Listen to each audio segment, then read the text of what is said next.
नमस्कार, मैं हूं ब्रजेश श्रीवास्तव। आप देख रहे हैं आप सबका पसंदीदा show talk with Brajesh. Stop watch का काउंटडाउन कभी देखा है आपने? जिस तेजी के साथ स्टॉप वॉच का काउंटडाउन चलता है, कहीं उससे ज्यादा तेज इन दिनों अडानी की संपत्ति औंधे मुंह गिर रही है। महज 2 दिन के अंदर उसकी संपत्ति 18 खरब 42 अरब 22 करोड़ 88 लाख 30,000 रुपए तक गिर गई है। आप इसे शायद गिनती भी नहीं कर पाएंगे। अमेरिकी रिसर्च फर्म हिंडनबर्ग के खुलासे के बाद अडानी समूह के शेयरों में भूचाल आ गया। अधिकांश शेयर 20 से 25% तक गिर चुके हैं। अडानी बिलियनियर की लिस्ट में 3 नंबर से खिसक कर 7वें नंबर पर पहुंच गए हैं। लेकिन अडानी की बर्बादी ने देश के सरकारी पीएसयू को भी बर्बादी की कगार पर धकेल दिया है। अडानी के शेयरों के गिरने का सिलसिला जैसे ही शुरू हुआ, वैसे ही एलआईसी ने 2 दिनों में 18,000 करोड़ लुटा दिए। बैंक ऑफ बड़ौदा के शेयरों में 7% की गिरावट आ गई। एसबीआई का शेयर भी लगभग 5% के आसपास नीचे गिर गया। एक आंकड़े के मुताबिक अडानी ग्रुप पर लगभग 24 बिलियन डॉलर यानी 2 लाख करोड़ का कर्ज है। और सबसे बड़ी हैरान कर देने वाली बात यह है कि इसमें से लगभग 40% से ज्यादा का कर्ज भारत के सरकारी बैंकों का है, जिसमें सबसे बड़ी हिस्सेदारी देश के सबसे बड़े bank state bank of India की है। अगर अडानी ग्रुप के निवेशकों की बात की जाए तो सबसे बड़ा निवेशक एलआईसी है, जिसने लगभग 74,000 करोड़ रुपए का निवेश अडानी ग्रुप में किया है।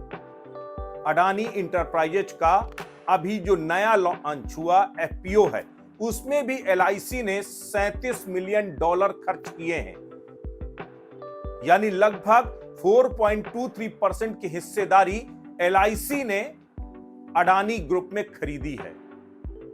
सीधी सी बात यह है कि जिस तरह से एलआईसी के 2 दिन में 18,000 करोड़ रुपया डूब गया है, वो अपने आप में एक सवाल है, क्या वो पैसा एलआईसी का था? जी नहीं, वो पैसा हमारा, आपका, हम सब का था। शेयर बाजार में इन दिनों अफरा तफरी का माहौल है। सरकारी पीएसयू दहशत में है, बैंकों को लूटने का डर सता रहा है। तो अब दूसरी तरफ अपनी साख बचाने के लिए, लोगों को भरोसा देने के लिए सेबी अब हरकत में आ गया है।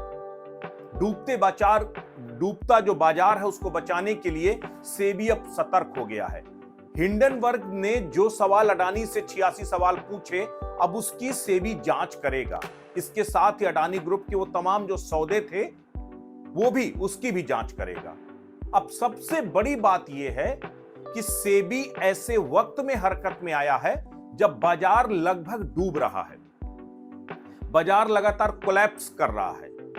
लेकिन तब सेबी कहां था जब इस तरह का ये पूरा गड़बड़ झाला चल रहा था, ये पूरा घोटाला चल रहा था। अब सबसे बड़ी बात यह है कि अडानी के डूबने से केवल अडानी बर्बाद नहीं होंगे, बल्कि अडानी के डूबने से देश का जो इकोनॉमिकल एक पूरा स्ट्रक्चर है वो ध्वस्त होगा। इसके पीछे सबसे बड़ी वजह है कि आप सोचिए, एलआईसी में हम सब का पैसा, एलआईसी ने 74,000 करोड़ का निवेश किया हुआ है। भारत के बैंक पहले से उनकी लुटिया डूबी हुई थी और उसके बाद 80,000 करोड़ से ऊपर का कर्जा अकेले अडानी को दे करके बैठे हैं। वो तमाम इंस्टीट्यूशंस, वो तमाम जो है अलग अलग ऑर्गेनाइजेशन जिन्होंने पैसा, लोग तो ये भी बता रहे हैं कि बड़े बड़े जो नवरत्न हैं भारत सरकार के, उन्होंने भी अडानी के शेयर पर इन्वेस्ट किया हुआ है। और अगर अडानी डूबता है तो उससे क्या होगा? उससे वो तमाम निवेशक डूब जाएंगे, वो तमाम बड़े बड़े जो है ऑर्गेनाइजेशन डूब जाएंगे। यही वजह है कि अब सेबी एक्टिव हुआ है। लेकिन क्या सेबी की एक्टिविटी पर्याप्त है निवेशकों में भरोसा जताने के लिए? सबसे बड़ी बात यह है कि अडानी ग्रुप ने अभी एक बयान दिया ताजा तरीन। उस बयान में अडानी ग्रुप ने कहा कि ना तो हम अपने एफपीओ को टालेंगे और ना ही उससे वापस लौटेंगे। हमने अपने एफपीओ की जो शुरुआत कर दी है वो जो है चलता रहेगा।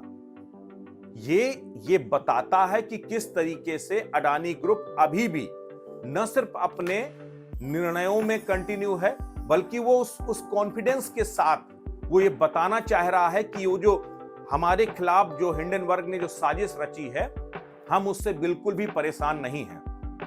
लेकिन दरअसल जो स्टॉक मार्केट है वो भरोसे की बुनियाद पर चलता है, और जिस तरीके से स्टॉक मार्केट औंधे मुंह गिर रहा है, इसका मतलब यह है निवेशकों का भरोसा टूट रहा है। और अगर निवेशकों का भरोसा टूटता है तो यकीन मानिए हमारा जो आर्थिक ताना बाना है यह भी ध्वस्त होगा। और सेबी की एक्टिवनेस एक सवाल और खड़े कर रही है। क्या सेबी की एक्टिविटी जो तेजी के साथ बढ़ी है, तो क्या सरकार अब अडानी ग्रुप से अपना पल्ला झाड़ने की कोशिश कर रही है क्या? यह बड़ा सवाल है। देखिए, ये इतना आसान नहीं है, लेकिन जिस तरीके से लगातार सरकार की साख पर सवाल खड़े हुए, जब तक अडानी ग्रुप अपने वैभव में था तब तक तो सब कुछ ठीक था, लेकिन अब चूंकि जब उल्टी गिनती शुरू हो रही है, तो क्या सरकार भी अब उससे पल्ला झाड़ सकती है? और सेबी की जांच, सेबी के कड़े फैसले वो आगे आने वाले वक्त में बताएंगे कि आखिर ऊंट किस करवट बैठने वाला है। तो हम सबको इंतजार रहेगा, लेकिन एक बात तो तय है कि जिस तरीके का ये मार्केट कोलैप्स कर रहा है, ये आने वाले दिनों में भारत की सियासत में ही नहीं बल्कि भारत के बाजारों में भी तबाही लाने जा रहा है।